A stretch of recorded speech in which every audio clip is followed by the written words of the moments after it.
तो भई ये बात है करीब 5-6 साल पहले की। तो हमारे साथ एक बच्ची जो बचपन से हमारे साथ ही रही, अ, बब्बू, उसका नाम बबीता है, हम प्यार से उसको बब्बू बोलते हैं। तो वो उसने 10 पास जब कर लिया, तो 10 तक तो वो खुद ही उसने तैयारी कर ली, बहुत कम हेल्प करनी पड़ती थी क्योंकि वो बहुत ब्राइट थी। अब 11 में उसने बोला मैं साइंस लूँगी, तो ये फिज़िक्स, मैथ और केमिस्ट्री, इसकी किताबें जब उसने ले ली, तो 11 में, तो वो मेरे पास आ गई कि ये मैथ लेके आई पहले, कि मैथ से शुरू करें। तो मैंने कहा, "भई अच्छा इस किताब को छोड़ दे, तो कल कल से शुरू करेंगे।" मैंने वो किताब देखी, मुझे कुछ समझ ना आए। वो गणित तो मैंने पढ़ी ही नहीं थी। तो मैं सोचने लगा कि यार, अब कैसे होगा? तो मैंने कहा कोई अच्छा, कोई प्रोफ़ेसर ढूँढेंगे आस-पास। पर मुझे जितनी-जितनी खबर मिली कि भई प्रोफ़ेसर्स हैं, लेकिन वो ट्यूशन भी पढ़ाते हैं, लेकिन वो ऐसा पर्सनल इंटरेस्ट लेके तो नहीं पढ़ाएँगे। अब हमारे स्कूल से जितने भी बच्चे पढ़े, उनकी एक आदत ये है कि उनको पूरी बात समझ आनी चाहिए, नहीं तो वो हाँ ही नहीं बोलते कि समझ आ गया। जो रट्टा वाला तो है नहीं उनका। मैंने कहा यार वो भी नहीं होगा तो कैसे होगा तब? तो तब तक मेरे पास एक लैपटॉप था, किसी ने उसी कुछ ही महीने पहले एक लैपटॉप दिया था, इंटरनेट आ गया था। मुझे नहीं था पता लेकिन कि इंटरनेट में ये सिलेबस की चीज़ें भी होती हैं। अ, तो मैंने पहली एक्सरसाइज़ निकाली और उसका पहला सवाल था, वो टाइप किया पूरा सवाल। अब उसका सॉल्यूशन आ गया, तो मैंने समझने की कोशिश की 1-2 बार, तो वो आ गया मेरे को। मैंने कहा यार ये तो कमाल की चीज़ है।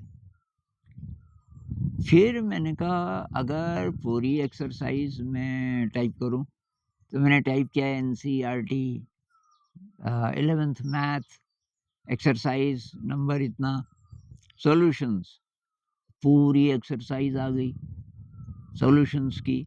तो एक पहले दिन ये मुझे एक्सप्लोर करने में लगा कि इसमें है क्या-क्या। फिर वो वीडियोज़ पे मैं गया तो उसकी वीडियो आ गई। तो अगले 5-6 दिनों में मुझे 4 या 5 टीचर मिल गए बहुत कमाल के मैथ के। फिर मैं पहले एक से सुनता था, अगर वो समझ नहीं आया तो किसी दूसरे से सुनता था और बस। तो मैं करीब 6 घंटे कम से कम स्टडी करता था। 6 घंटे स्टडी करके जितना मैं तैयारी करता था, वो 1 घंटे का होता था बब्बू के लिए। और फिर मैं उसको पूछता था कि समझ आ गया? तो कोई-कोई चीज़ जो मुझे 100% समझ नहीं आई होती थी, तो मैंने देखा कि वहाँ मैं उसको 100% समझा भी नहीं सकता था। मैं बोलता था समझ आ गया, तो हाँ ही ना बोले, वो मुस्कुराए बस। तो जब हाँ नहीं बोलती थी और मुस्कुराती थी, मैं समझ जाता था कि नहीं आया समझ, तो मैं बोलता था अच्छा इसको मैं फिर तैयार करूँगा। तो तब उसके बाद मुझे पता चल गया कि जो चीज़ मुझे समझ नहीं आई उसको छेड़ना नहीं है अभी, उसको समझो और वीडियोज़ देखो। तो कभी-कभी 8-8, 9-9 शायद 10-10 घंटे भी मैं पढ़ाई करता था पूरे दिन। लेकिन ये मुझे मज़ा आने लगा धीरे-धीरे। जैसे-जैसे सवाल हल करने लगे हम, तो मज़ा आने लगा और धीरे-धीरे, धीरे-धीरे हमने पूरी मैथ खत्म कर दी। मेरे ख़्याल से जुलाई में शुरुआत की होगी, तो जुलाई, अगस्त, सितंबर तक शायद हमने पूरी मैथ खत्म कर दी थी। उसके बाद आई केमिस्ट्री। तो केमिस्ट्री में थोड़ा-सा टाइम लगा लेकिन मुझे बहुत जल्दी उसमें मज़ा आने लगा। कुछ-कुछ चीज़ें मैथ से जुड़ी थी, जैसे केमिकल स्ट्रक्चर्स हैं, ये ब्यूटेन पेंटेन, हेक्सेन, तो ये तो बहुत आसान हो गया, ब्यूटेन मतलब 4 कार्बन है, बाकी हाइड्रोजन है। वो सब मुझे पता चल गया था कि किसको कितने बॉन्ड चाहिए ऑक्टेट बनाने के लिए वगैरह-वगैरह, जिसको वैलेंसी कहते हैं। ये सारी चीज़ें, और धीरे-धीरे पूरी केमिस्ट्री भी हमने ख़त्म की, शायद दिसंबर तक। फिर आई फ़िज़िक्स। तो फ़िज़िक्स शायद हम पूरी ख़त्म नहीं कर पाए क्योंकि तब जनवरी आ गया था एंड, अब रिवीज़न करना था। तो मैंने कहा यार फ़िज़िक्स थोड़ा रह गया, वो तुम खुद ही कर लेना उसमें से कुछ इम्पोर्टेंट क्वेश्चन्स, लेकिन बाकी सब हो गया। ऐसे ही अगले साल फिर 12th 12th के लिए मैं पहले से तैयार था। तो 12th में भी वही कम से कम 6 घंटा, और मेरे कमरे का टेम्परेचर 3 डिग्री सेल्सियस भी हो जाता था। आप इमेजिन कीजिए, 3 डिग्री सेल्सियस, 0 डिग्री पे तो पानी बर्फ़ बन जाता है ना, 3 डिग्री बहुत कम। तो मैं अब ये नोट्स बनाता था, ये अपनी स्क्रीन से पढ़ के। तो वैसे तो अब पीछे से कंबल वग़ैरह ओढ़ी हुई है, लेकिन वो कंबल कब गिर गई मुझे पता ही नहीं चलता था। तो मेरी बाहें बाहें अकड़ने लग गई, उसमें ठंड बैठ गई। तो फिर वो ये लोग सब मालिश करते थे। एक बार वो कुछ महीनों तक मैं सीधा हाथ नहीं कर पाता था। फिर सबने बोला कि वो सुबह-सुबह आप ये चलो पढ़ तो लो लेकिन लिखो मत, क्योंकि लिखोगे तो तब ये कंबल नहीं आप ओढ़ पाओगे। तो अभी तो मेरे कमरे में हीटिंग है इस साल एक अंगीठी आई, और अब इस साल मुझे कोई प्रॉब्लम नहीं हो रही। ठंड कितनी भी हो, अब मैं वो अंगीठी जला देता हूँ तो सब ठीक। तो उसके बाद लेकिन अब बब्बू का तो हो गया 12th, और लेकिन मेरा जो इंटरेस्ट बन गया था, वो जारी रहा, और मैं अगले 2 साल, ढाई साल तक वही करता रहा। केमिस्ट्री खासकर, और थोड़ा बहुत फिज़िक्स, पर ज़्यादातर केमिस्ट्री। उसमें मुझे बहुत मज़ा आने लग गया, और फिर मैं यहाँ 7th-8th को मैं साइंस पढ़ाता हूँ, साइंस मैथ। 7th-8th को भी मैं कई चीज़ें कराने लगा, और मुझे बहुत आश्चर्य हुआ कि उनको समझ आने लग गई बात। तो हमारे स्कूल में जो अभी 8th के बच्चे हैं, वो स्ट्रक्चर बना देते हैं। उनको बोलो भाई ब्यूटेन कैसा होता है बनाओ, स्ट्रक्चर बना देंगे। उनको बोला पेंटीन कैसा होता है, तो वो कहीं न कहीं डबल बॉन्ड भी लगा देते हैं। तो ये मैं आपको इसलिए बता रहा हूँ कि इस उम्र में ऐसे विषय पढ़ने की मुझे क्या ज़रूरत थी जिनमें मेरा दूर-दूर तक कुछ इंटरेस्ट नहीं था, कुछ लेना-देना नहीं था।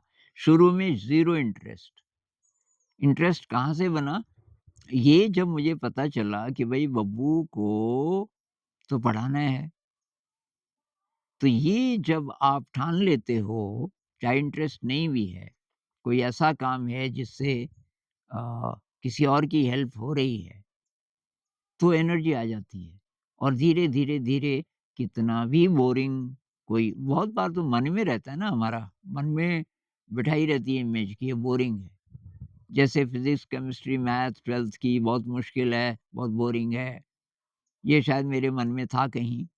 जो चीज़ नहीं आती उसके प्रति ये ऐसी इमेज बन जाती बहुत बार।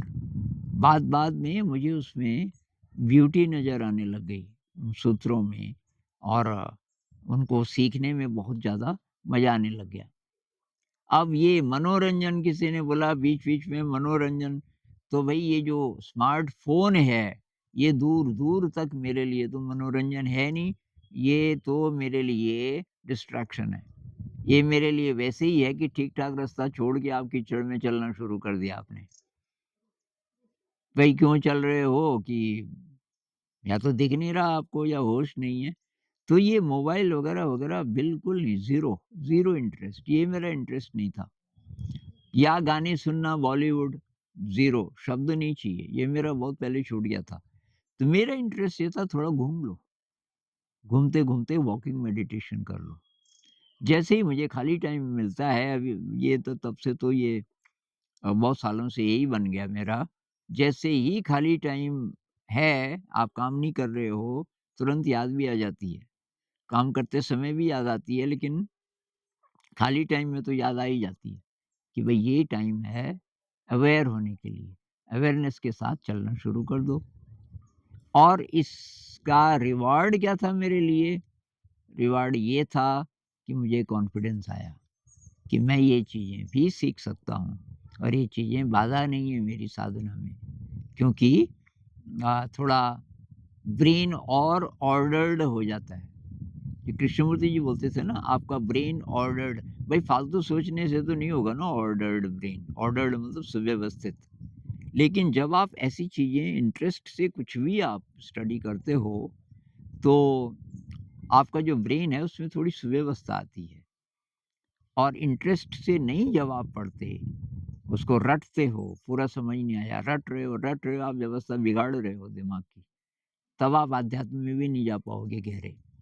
और आपको बढ़िया से बढ़िया नौकरी मिल भी जाएगी, आपको मज़ा नहीं आएगा। क्योंकि ब्रेन का जो ऑर्डर है, ब्रेन का जो स्ट्रक्चर है, वो आपने ख़राब कर दिया, ये रटने वाली विद्या से। तो कोई चीज़ रटनी पड़ जाए, उससे पहले समझो, समझने के बाद रट लो, अलग बात है। तो जैसे अब 12th का सिलेबस बब्बू को मैंने कराया होगा जुलाई, अगस्त, सितंबर, अक्टूबर, नवंबर, दिसंबर, करीब 6 महीने में। ये तो हुआ कि पूरी चीज़, हर चीज़ समझी। अब मुझे परीक्षा देनी होती तो अब दूसरा स्टेप ये आता कि भई याद कितना है उसमें से। तो याद करने के लिए फिर कुछ तरीके निकाले जा सकते हैं। पहले पहले समझ तो आए। तो मेरे ख़्याल से जो लोग ये तैयारी कर रहे हैं परीक्षा की, पहला स्टेप ये है कि समझो। जितना भी टाइम है, ये मत सोचो कि सारा कवर करना है। कवर कैसे करोगे? बिना समझे कवर करोगे तो मतलब वो तो आप फिर तो रटोगे ना, वो नहीं। ढंग से समझना है। जितना समझ आ गया, उसके अब शॉर्ट नोट्स बना के और तब आप ये उसको दोबारा रिवीज़न कर के कि भई कितना याद रहता है और इसमें मज़ा आना चाहिए भई आपको, तब मज़ा आएगा। कि इतने सारे साल आप बोर हो के गुज़ार दोगे। पहले तैयारी करने में, इतने साल पढ़ाई में, पता नहीं कब से बोर हो रहे हो। बोर नहीं होना, इंटरेस्ट से।